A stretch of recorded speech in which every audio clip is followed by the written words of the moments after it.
Assalamualaikum warahmatullahi wabarakatuh. Kami mahasiswa Universitas Cokro Aminoto Palopo, Fakultas Teknik Komputer, Program Studi Informatika, kelompok 3 semester 5. Video ini dibuat untuk menyelesaikan salah satu tugas dalam mata kuliah keamanan komputer dengan dosen pengampu Pak Permadi Kusuma Eskom Mkom. Kami dari kelompok 3 yang terdiri dari 5 anggota kelompok yang masing-masing bekerja sama dalam memenuhi tugas dengan topik analisis kerentanan website menggunakan WhatsApp. Sebelum kami masuk ke dalam pembahasan lebih lanjut, izinkan kami memperkenalkan diri terlebih dahulu. Izin.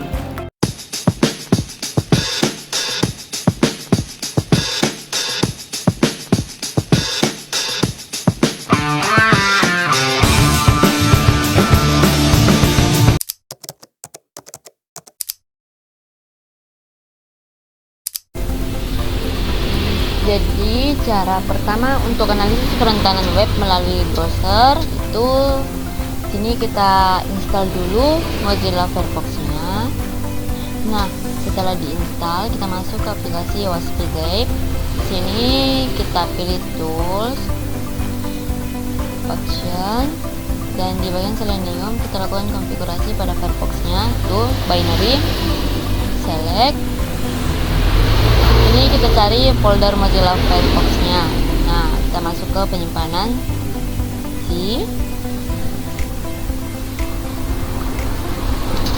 itu kita pilih program files. Di program files kita cari Mozilla Firefox tuh. Lalu di sini kita pilih Firefox X. Lalu kita pilih open. Tapi sini karena saya sudah punya ini, jadi saya nggak masukkan lagi. Tapi kalau kalian belum itu, di sini kalian tinggal pilih oke nanti. Oke. Setelah diklik oke, di sini pada bagian atas itu kita pilih icon Mozilla Firefox ini. Nanti dia akan membuka aplikasi Mozilla Firefox-nya. Nah, tapi di sini saya pakai cara yang kedua, yaitu automatic scan. Ini pada halaman utama WASPZapp. Nah, di sini kita copy paste URL targetnya. Nah, karena saya sudah ada, jadi saya tinggal kasih masuk saja. Ini kita pas. Lalu kita masukkan di sini. Nah, sini kita centang saja. Lalu sini kita pilih always kalau kalian masih baru. Lalu di bagian sini kita pilih Firefox-nya saja. Ini, lalu kita pilih attack. Ini kita klik. Kita tunggu.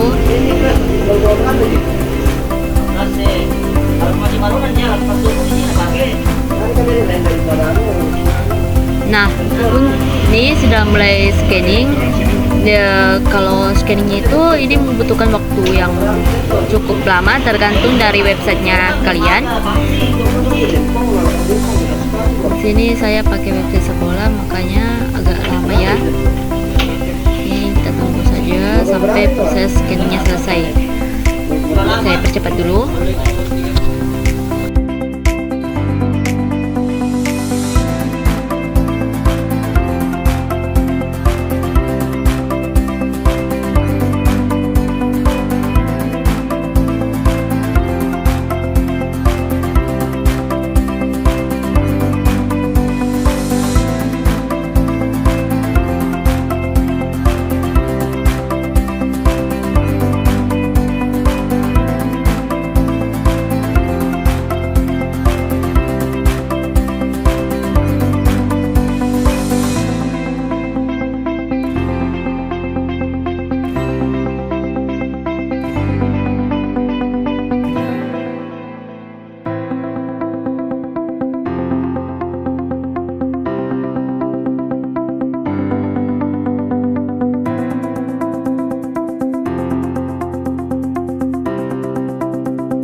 lakukan scan seperti ini.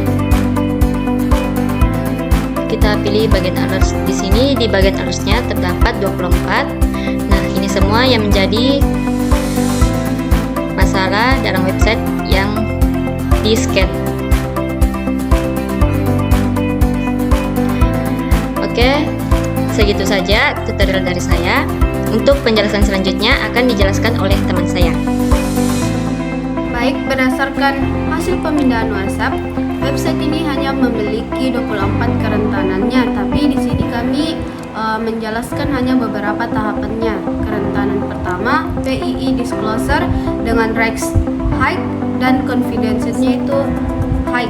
Jadi, respon atau balasan server terdeteksi memuat informasi pribadi yang dapat diidentifikasi, personally identifiable information seperti nomor kartu kredit, nomor induk kependudukan, atau SSN, atau data sensitif serupa yang seharusnya dirahasiakan. Kebocoran data seperti ini sangat berbahaya karena dapat memicu pencurian identitas atau penyalahgunaan finansial. Dengan info lainnya, sistem pemindahan secara spesifik mengidentifikasi adanya pola data yang identik dengan nomor kartu kredit tipe Visa berdasarkan nomor identifikasi bank BIN yang ditemukan yakni 455017. Kartu tersebut teridentifikasi sebagai kartu yang diterbitkan oleh Arab National Bank. Detail spesifik ini menunjukkan bahwa deratan angka yang ditemukan memiliki struktur yang valid sebagai instrumen perbank, bukan sekedar angka acak. Jadi rekomendasi solusi yang kami lakukan itu lakukan audit atau pemeriksaan manual terhadap respon aplikasi untuk memverifikasi keberadaan data pribadi PII tersebut. Pastikan aplikasi secara tidak sengaja membocorkan data sensitif pengguna. Jika data tersebut memang harus ditampilkan, pastikan data tersebut disensor atau masking sebagai itu, misalnya kayak XXX1234 agar tidak dapat disalahgunakan oleh pihak yang mencari. Adapun kerentanan yang kedua yaitu absence of anti-CSRF tokens dengan risk medium dan juga confidence low. Pemeriksaan ini menemukan bahwa formulir isian HTML pada situs tidak dilengkapi dengan token anti-CSRF. Cross-site request forgery adalah jenis serangan di mana penyerang memaksa browser korban untuk mengirimkan permintaan HTTP tanpa sepengetahuan korban. Rekomendasi keamanan yang kami anjurkan untuk kerentanan ini yaitu terapkan mekanisme pertahanan dengan menggunakan pustaka atau framework keamanan yang teruji seperti UAS CSRF Guard. Langkah teknis utamanya adalah menanamkan nonce atau token unik dan acak pada setiap formulir yang dikirimkan kepada pengguna. Lalu server wajib memverifikasi kecocokan token tersebut saat menerima kiriman data kembali. Kerentanan yang ketiga yaitu cross-domain misconfiguration dengan risk medium dan juga confidence medium. Pemuatan data pada browser web dimungkinkan terjadi secara tidak aman karena adanya kesalahan konfigurasi pada fitur Cross-Origin Resource Sharing atau CORS di server web target. Solusi untuk kerentanan tersebut yaitu pastikan data sensitif tidak dapat diakses secara bebas tanpa proses login atau autentikasi. Konfigurasikan header HTTP Access Control Allow Origin agar lebih ketat dengan hanya mencantumkan domain-domain yang terpercaya saja. Kerentanan yang keempat yaitu CSP atau Wilka Directive dengan risk medium dan confidence high. CSP atau Content Security Policy adalah lapisan keamanan tambahan yang berfungsi untuk mendeteksi dan mengurangi dampak serangan tertentu dan serangan injeksi data. Masalah Wilka Directive ini menunjukkan bahwa kebijakan yang diterapkan terlalu longgar. Untuk mengatasi hal ini, pastikan server web, aplikasi, dan load balancer dikonfigurasikan dengan benar untuk mengirim header Content Security Policy. Hindari penggunaan wildcard atau simbol bintang pada direktif penting. kerentanan yang kelima yaitu missing anti-clickjacking header dengan risk medium dan confidence medium. Respon dari server web saat ini tidak memiliki perlindungan terhadap serangan clickjacking. Serangan ini terjadi ketika penyerang menyembunyikan halaman situs target di balik lapisan transparan dari situs berbahaya, sehingga pengguna tertipu pada situs target tanpa menyadarinya. Untuk mengatasi hal ini, browser web modern mendukung penggunaan header HTTP, Content Security Policy, dan X-Frame Options. Salah satu dari header tersebut harus diaktifkan di seluruh halaman situs web. Kerentanan yang keenam yaitu cookie no HTTP only flag dengan risk low dan confidence medium. Sistem mendeteksi bahwa sebuah cookie telah dibuat atau dikirimkan oleh server tanpa menyertakan atribut flag HTTP only. Tanpa atribut ini, cookie tersebut dapat diakses, dibaca, dan dimanipulasi oleh script CC client seperti JavaScript. Untuk mengatasi hal ini, pastikan atribut atau flag HTTP only diaktifkan oleh semua aplikasi, terutama cookie yang digunakan untuk manajemen sesi. Konfigurasi ini akan memerintahkan browser untuk menolak akses apapun terhadap cookie melalui script JavaScript. Kerentanan yang terakhir yaitu cross domain JavaScript source file includer dengan risk low dan confidence medium. Halaman web terdeteksi memuat satu atau lebih file script atau JavaScript yang berasal dari domain pihak ketiga atau situs luar, bukan dari servernya sendiri. Untuk mengatasi hal ini, pastikan file sumber JavaScript hanya dibuat dari sumber-sumber yang benar-benar terpercaya dan memiliki reputasi keamanan yang baik. Baik, jadi itulah tadi analisis kerentanan target berdasarkan hasil pemindaian OWASP. Jadi itulah tadi analisis kerentanan target berdasarkan hasil pemindaian OWASP SAK. Nah, itulah tadi analisis kerentanan website pada salah satu sekolah dengan menggunakan tools OWASP. Terima kasih telah menonton sampai akhir. Kami kelompok 3 pamit undur